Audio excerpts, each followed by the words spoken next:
Um dos pais da igreja primitiva, Tertuliano, disse em um dos seus sermões que o homem, o ser humano, tornou-se um fardo pesado para todo o planeta. Isso tem muito a ver com as coisas que temos pensado nos últimos dias e nessa série de mensagens, escutar a voz da criação. O planeta geme, a natureza geme, os pobres gemem. E isso tudo é por causa da ação do próprio ser humano. A humanidade é a principal responsável pela crise climática, social, econômica pela qual o mundo vem passando. E nessa série de mensagens nós aprendemos a entender como é que a gente pode perceber as vozes que estão sendo silenciadas em meio a essa crise. Há um grito silencioso, um grito ocultado desses que sofrem por causa da própria ação humana. E hoje nós estamos na última última mensagem da série, que para nós é o fechamento de tudo aquilo que a gente pensou durante estes dias.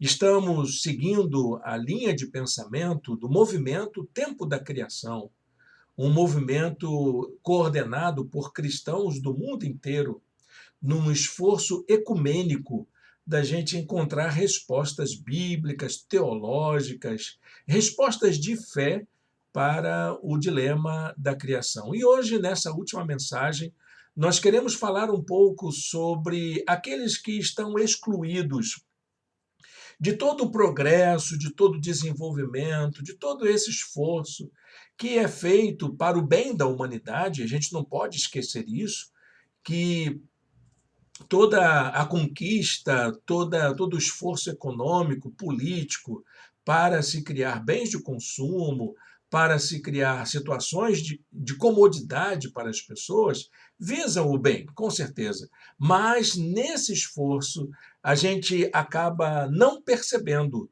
que existem pessoas que estão sendo excluídas, excluídas do consumo, excluídas dos seus direitos, excluídas das suas propriedades, excluídas das suas origens, excluídas até mesmo da sua própria condição de pessoa.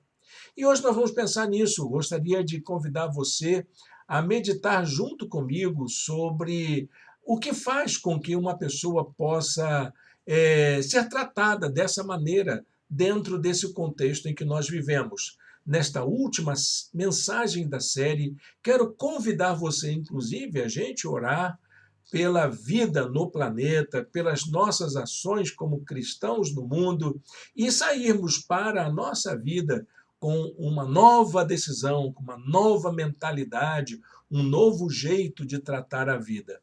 Então vamos lá, como nós fazemos sempre, nós temos nossa apresentação aqui já preparada e eu quero convidar você a acompanhar junto comigo esta reflexão desta noite, como palavra de Deus para a sua vida. O tema de hoje, então, é escutar a voz dos excluídos, dentro da série Escutar a Voz da Criação. Dentre essa criação, dentre o universo criado, existem vozes que estão sendo silenciadas, apagadas. E a gente muitas vezes atravessa indiferente a essas vozes. O texto para nossa reflexão é o de Lucas capítulo 16, versos de 19 a 31. É uma história bastante interessante que Jesus conta, mas que eu não gostaria de ler toda agora. Nós vamos ler durante toda a mensagem. Durante toda a mensagem, vamos fazer referência a ela. Então, eu gostaria que você deixasse a sua Bíblia aberta, de algum modo, para que você pudesse examinar aí as passagens que vamos citar durante a nossa reflexão. Eu separei apenas alguns versículos para a gente iniciar, para você lembrar de que nós estamos tratando quando a gente fala da voz dos excluídos. Jesus contou a seguinte parábola. Havia um homem rico que se vestia de púrpura e de linho fino e vivia no luxo todos os dias. Diante do seu portão fora deixado um mendigo chamado Lázaro, coberto de chagas. Este ansiava comer o que caía da mesa do rico. Em vez disso, os cães vinham lamber as suas feridas.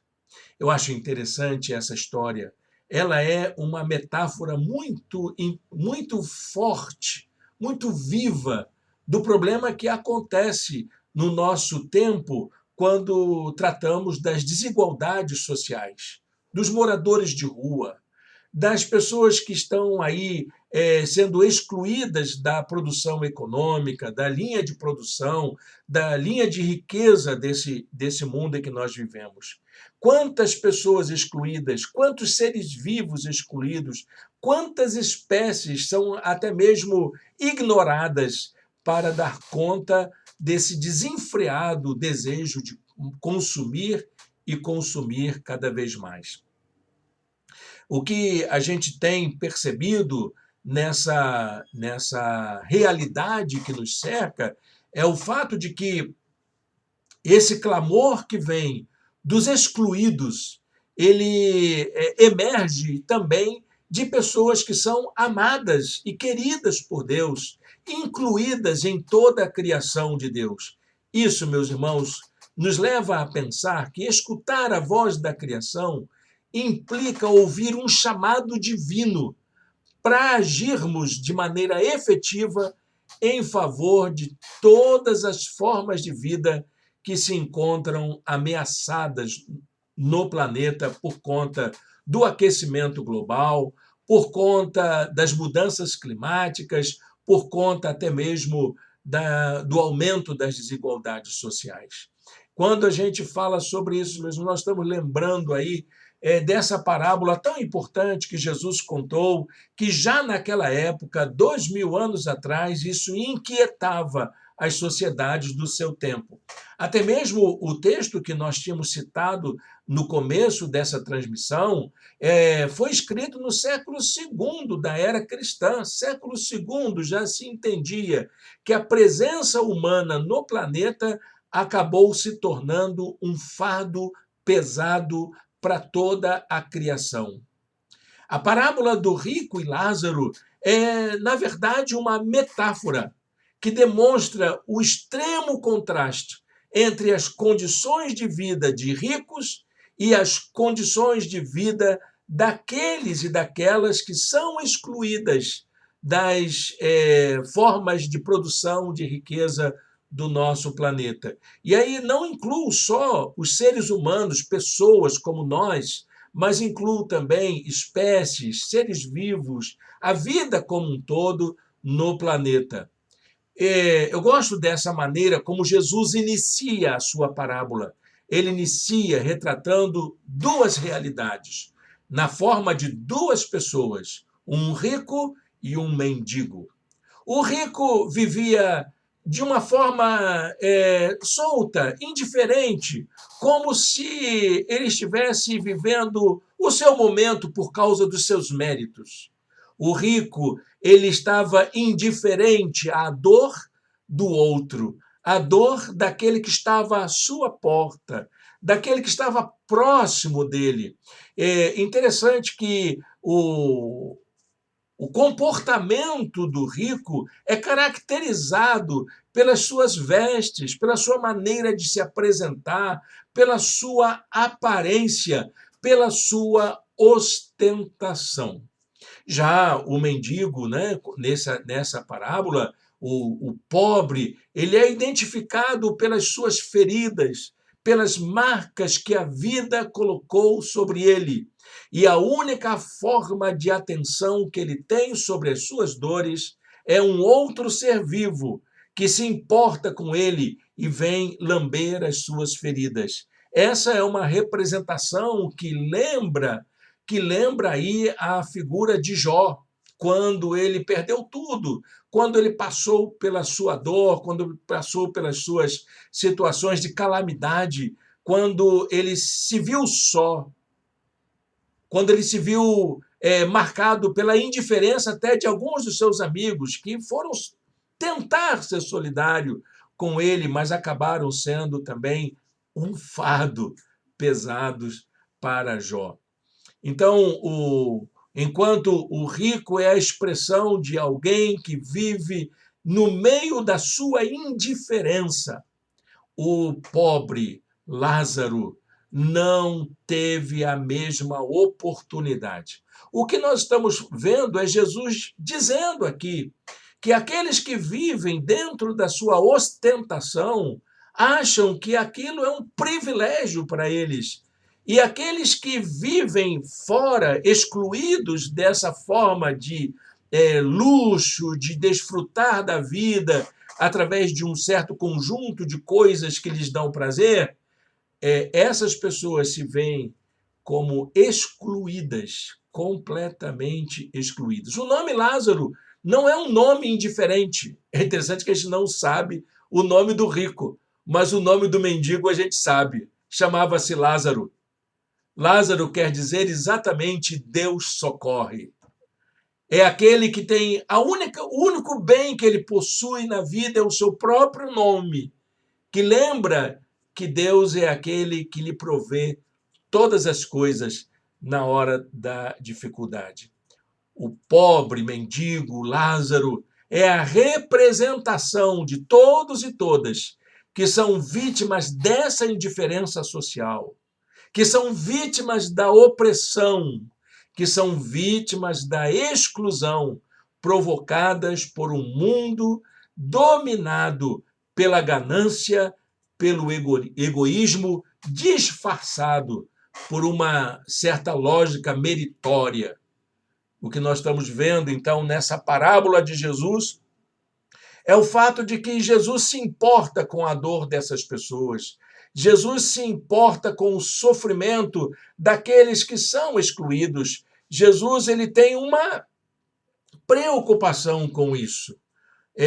Há um momento na história dessa parábola que se torna o apogeu, né, da história, o clímax da história, que é o fato de que todos os dois, rico e pobre, morrem do mesmo modo. O rico morreu, Lázaro também morreu. E essa realidade aproxima a ambos, faz com que eles se tornem participantes de uma mesma realidade. Jesus ele chega a dizer, então, na parábola, que chegou o dia em que o mendigo morreu e os anjos o levaram para junto de Abraão. O rico também morreu e foi sepultado. Mais uma vez, embora a morte seja a mesma para ambos, o destino dessas vidas que se vão em meio a essa lógica perversa do mundo, ela é marcada, então, por dois sentidos. Um sentido que é aquele da esperança, que é reservada para o pobre, o mendigo Lázaro, que é levado para junto da sua única esperança, o pai Abraão.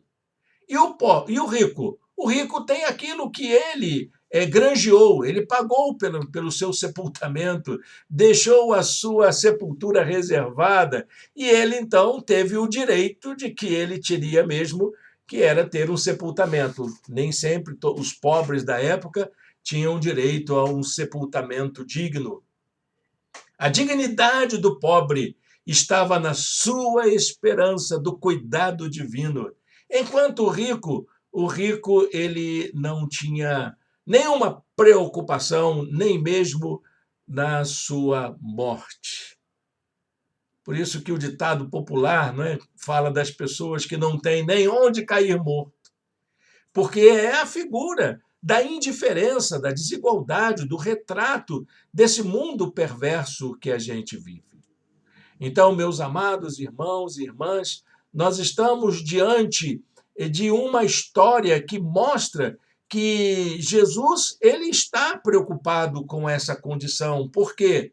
Na parte quando ele fala de que após a morte houve um acontecimento que trazia uma certa solução para o problema, que era o contraste entre aquele que é excluído, que passa a ser acolhido pelo Pai eterno, pelo Pai Abraão, por aquele que vai trazer para nós todo o consolo. Toda a nossa esperança está depositada nele. O contraste é exatamente esse. Aquele que é excluído pela lógica da sociedade materialista, agora ele se vê acolhido pelo Pai. E o rico? O rico que desfrutou das condições materiais, ele vivia uma tormenta. A palavra de Deus diz que o rico passou a viver uma tormenta. O lugar para onde eles foram era o Hades. Rico e pobre estavam no Hades. Hades é o lugar da habitação dos mortos, não é o inferno. Dizer que o rico foi para o inferno, não é verdade. Ele estava no Hades, no mesmo lugar onde se encontrava Lázaro. Mas acontece que o rico, naquele lugar, sentia uma forte tormenta. Ele era atormentado, enquanto o pobre Lázaro era acolhido pelo pai Abraão. Essa é a grande diferença. É a mudança das situações, das condições de vida. É o grande contraste da nossa realidade, em que Deus promete acolhida, amor, amparo por todos aqueles que são excluídos e aqueles que estão indiferentes a essa lógica da exclusão que está no mundo. Deus só reserva para essas pessoas uma grande tormenta. Jesus contou essa parábola com uma finalidade muito firme, né? A parábola do rico e do Lázaro, deixa eu colocar aqui para você essa frase, porque para mim ela é muito importante. A parábola do rico e Lázaro apresenta uma analogia com as formas de exclusão existentes no mundo. Jesus não está querendo falar que existe um Hades. Jesus não está querendo falar que existe uma vida após a morte. Jesus não está querendo falar de que existe separação entre rico e pobre lá no céu. Ele não tem uma teologia sobre isso. É uma parábola, é uma ilustração. E como ilustração e parábola, todas elas são imperfeitas. Todas elas não podem ser consideradas como representações verídicas de uma teologia a respeito do céu. Jesus não está fazendo uma teologia de vida após a morte, mas ele está mostrando de que a situação de desigualdade que existe no mundo, que faz com que haja pessoas privilegiadas de um lado e excluídos de outro, essa lógica é perversa e não cabe no reino celestial do Senhor. O Senhor não pensou nessa condição. Então, meus amados irmãos, o que é que nós temos aqui? Nós temos uma parábola contada por Jesus para confrontar os ouvintes a respeito de que lado os seus ouvintes estavam. Jesus quer confrontar a mim e a você, a humanidade, nos dias de hoje também, para saber de que lado nós estamos. Se estamos a favor do acúmulo de bens materiais para essa vida aqui, ou se estamos voltados para a busca do alívio das pessoas que verdadeiramente sofrem por causa da desigualdade social. Em meio aos seus tormentos lá no Hades, o rico, então, toma uma posição, e essa posição é que eu gostaria de analisar com você agora. Ele faz 3 pedidos para Jesus, para Abraão, aliás, para o pai Abraão. Ele contempla Lázaro sendo acolhido pelo pai, e ele sente naquela tormenta que ele está vivendo a necessidade de pedir 3 coisas. Que coisas são essas que o rico pedia no meio da sua angústia? Que coisas são essas que poderiam, naquele momento de tormenta, trazer alívio para aquele homem aflito? Esses pedidos que ele faz estão relacionados, intimamente relacionados, as condições de vida aqui na Terra que provocam a desigualdade social. Então, eu queria convidar você, nesta hora, a pensar nessas três questões que o Rico traz, que despertam ações efetivas em defesa dos excluídos, daqueles que sofrem a desigualdade social, aqueles que vivem à margem da sociedade, aqueles que estão na periferia da vida. Veja, então, daqui por diante, três coisas que nós podemos buscar, entender, para poder lidar com a defesa dos mais frágeis, das vítimas dessa estrutura social opressora do mundo em que nós vivemos, dessa sociedade injusta, dessa sociedade que exclui por razões tão fúteis, por razões tão incompreensíveis, que não dá para ser compreendida pela razão humana. Eu queria, então, apresentar essas três ações. A primeira dessas ações, nós precisamos aprender a lutar em defesa da justiça social. Nós precisamos, como cristãos, lidar com isso. Nós precisamos saber como que a gente coloca a justiça social dentro da nossa linguagem, dentro da nossa forma de agir, dentro do tratamento dos nossos negócios, na forma de lidarmos com nossas próprias riquezas, nossas condições de vida, como que a gente inclui a justiça social em nossas ações. Isso leva a gente a pensar na frase, né, dita pelo Rico. Ele diz uma coisa muito curiosa para o pai Abraão. Ele diz assim: então chamou: pai Abraão, tem misericórdia de mim. Manda que Lázaro molhe a ponta do dedo na água e refresque a minha língua, porque estou sofrendo muito neste fogo. Parece que o estado de agonia que o rico sentia era como se fosse um fogo consumidor que consumia toda a sua consciência, toda a sua condição de pessoas. E ele pedia, então, faz com que Lázaro venha dar um pouquinho da sua água, molhar um pouquinho só a minha boca com a ponta do seu dedo, para que ele possa refrescar a minha língua. Esse pedido é um pedido inusitado, porque parece que o rico bateu nele a dor da consciência. A consciência dele fervia. A voz dos excluídos, meus amados irmãos e irmãs, é um chamado a uma tomada de consciência. A desigualdade social existente no mundo é uma afronta à criação de Deus. É uma afronta à fé cristã. Vivermos em meio a gente com tanta miséria, enfrentando tanta miséria, passando fome, isso é uma afronta ao Criador. O contraste entre as condições de vida dos mais ricos e poderosos e as oportunidades negadas aos oprimidos é comparada à metáfora da vida que o rico e Lázaro estavam desfrutando no Hades. Esse contraste precisa ser superado. O rico, então, passa a clamar por misericórdia, por atenção, para que ele seja aliviado da sua tormenta, porque ele, em toda a sua jornada, ele não deu importância à grande desigualdade que havia entre ele e o mendigo que estava à sua porta.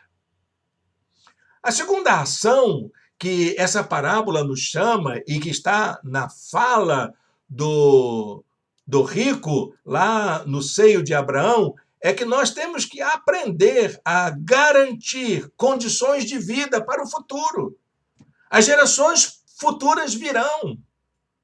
O problema está aí, e aquelas dificuldades que nós enfrentamos hoje diante das desigualdades sociais, as gerações futuras, nossos filhos, nossos netos, com certeza irão enfrentar dramas muito maiores, por causa do aumento desenfreado das desigualdades sociais. A riqueza na mão de poucos tem aumentado vertiginosamente, mas a miséria, a fome no mundo aumenta muito mais. E a gente precisa dar um basta nisso. Temos que ter uma resposta para isso. Eu gosto muito de pensar, meus irmãos, que a voz dos excluídos é um chamado à esperança. Saber que tem gente excluída clamando, isso acende a esperança. Ter a liberdade de dizer, chega, basta, essa é a nossa esperança. O cuidado com a vida, a defesa dos direitos dos seres vivos de um modo geral, nos dias de hoje, representa a nossa preocupação com o futuro do planeta, com o mundo que deixaremos para a geração futura. É o imperativo categórico proposto por Hans Jonas. Que planeta deixaremos para as nossas gerações? Isso requer de nós uma ação para garantir às gerações futuras, pelo menos, as mesmas condições de vida que nós possuímos agora. As Escrituras, Jesus lembra isso, né? Senhora, não precisa você se preocupar com isso, ô rico. Você não se preocupe com isso, porque lá na terra eles têm as Escrituras, eles têm profetas, eles que ouçam essas vozes divinas que o Senhor levanta para poder chamar a uma mudança de atitude. O rico estava preocupado. Ele diz, e ele responde, então, eu lhe suplico, pai, manda Lázaro ir à casa de meu pai, pois tenho 5 irmãos. Eles vão continuar a vida, eles vão experimentar ainda um pouco dessa loucura que faz a lógica da exclusão. Então, deixa que ele os avise, a fim de que eles não venham também para esse lugar de tormento.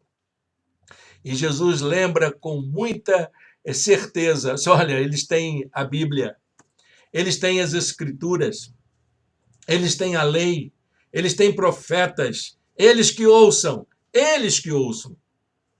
As Escrituras apontam para ações concretas que nós, como cristãos e cristãs, podemos realizar para a transformação das condições de vida no planeta, para que nós possamos promover a prática da justiça social, para que nós possamos desenvolver um cuidado mais afetivo com o nosso próprio, com a vida no planeta.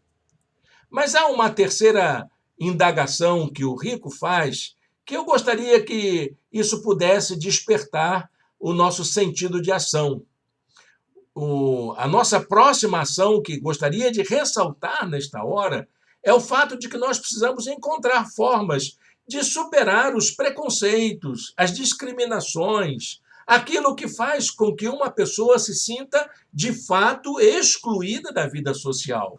Porque se você olhar direitinho, aqueles que mais sofrem, geralmente, na maioria dos casos, são pessoas negras, são mulheres, são pessoas fragilizadas, são pobres, os que mais sofrem com a indiferença e com essa lógica da exclusão. O rico, quando ele se dá conta do problema, quando ele é lembrado que existe uma palavra de profecia para o mundo, ele questiona o próprio pai Abraão. Ele disse, não, pai Abraão, disse ele, se alguém dentre os mortos fosse até eles, eles se arrependeriam. Essa é a preocupação. Eles têm que mudar de atitude lá embaixo, Senhor. Meu pai, a minha família, que é parte beneficiada dessa lógica da exclusão, eles precisam mudar de atitude, eles precisam se arrepender. Olha, meus amados, na palavra de Jesus, na parábola, diz que essa voz essa voz que emerge dos excluídos implica uma mudança de atitude urgente. E mudar de atitude implica mudarmos a nossa lógica de consumo, a maneira como fazemos nossas escolhas, a maneira como nos relacionamos. É urgente que a gente faça isso. A voz dos excluídos é um chamado ao arrependimento. Se as vítimas do preconceito racial, se as vítimas do ódio por causa de questão de gênero, se as vítimas das exclusões por motivos de classe social, se até mesmo aquelas pessoas que são apagadas, silenciadas por causa das suas opiniões e ideologias diferentes, pudessem falar nos dias de hoje, elas iriam denunciar a causa de toda a desigualdade social, toda a indiferença que existe no mundo, que é exatamente essa coisa da maldade humana intrínseca, desse desejo de ter, de fazer com que a nossa vida possa ser beneficiada por algo que nós não merecemos.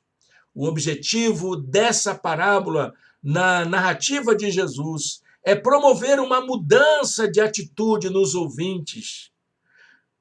Diante das ações que promovem exclusão, diante das coisas que fazem com que haja pessoas excluídas no nosso meio, pessoas marginalizadas, pessoas vivendo em situação de extrema pobreza, as pessoas desse tempo, ao ouvir essa parábola, precisam se sentir chamadas a uma mudança de atitude.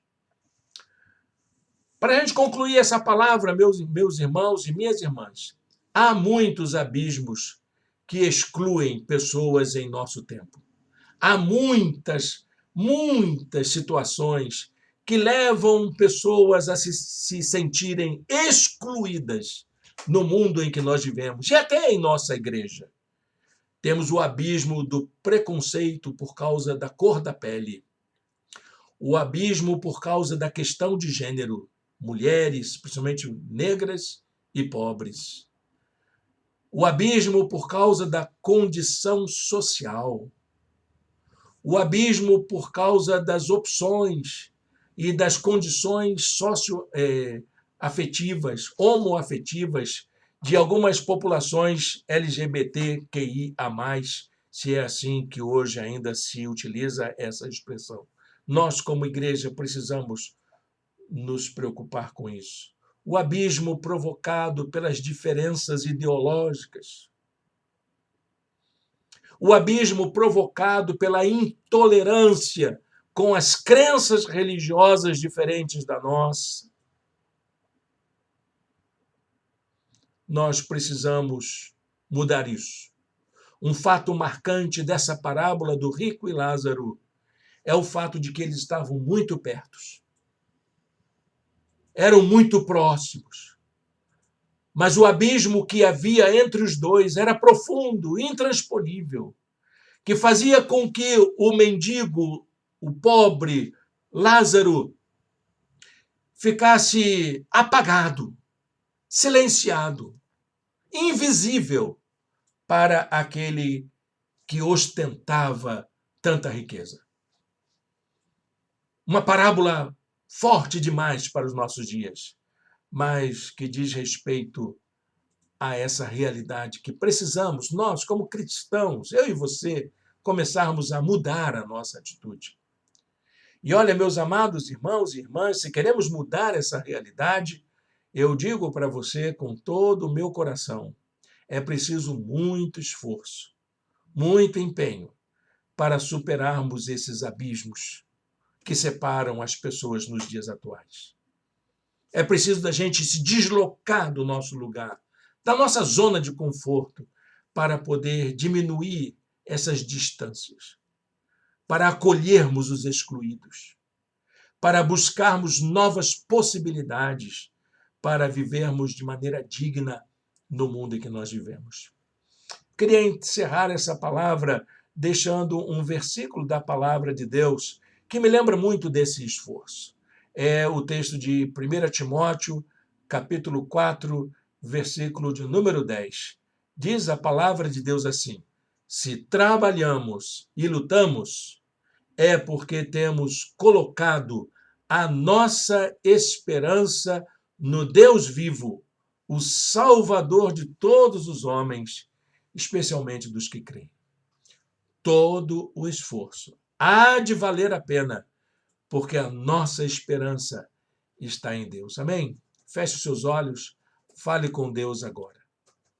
Senhor Deus e Pai, muito obrigado por esta noite, por esta palavra em nossos corações. Ajuda-nos, ó Deus, a sermos pessoas mais sensíveis à voz daqueles que estão excluídos nessa pirâmide social injusta do mundo em que nós vivemos. Excluídas do consumo, excluídas da produção da riqueza, excluídas do direito à dignidade de vida, seja quem for, seja por motivos de cor da pele, seja por motivo de gênero, condição social, seja por motivos ideológicos, Senhor, aqueles que estão excluídos possam se sentir acolhidos pelo Senhor agora, que essa maneira do Senhor agir, alcançando as vítimas da sociedade desse tempo, possa chegar até aqueles corações que sofrem. E quanto a nós, teu povo, Senhor, levanta-nos como proclamadores da tua graça amorosa, proclamadores da necessidade de um arrependimento coletivo, para que todos nós possamos partilhar daquele teu cuidado sobre toda a criação. Nós te agradecemos por isso, em nome de Jesus. Amém. Amém, meus irmãos. Eu queria encerrar a nossa transmissão de hoje com dois motivos. Você que está nos assistindo, e com certeza você tem uma necessidade, um pedido de oração a ser feito, eu gostaria que você escrevesse aí nos comentários ou no chat o seu pedido de oração. Eu quero orar por sua vida agora. Mas quero orar também pelo nosso Brasil.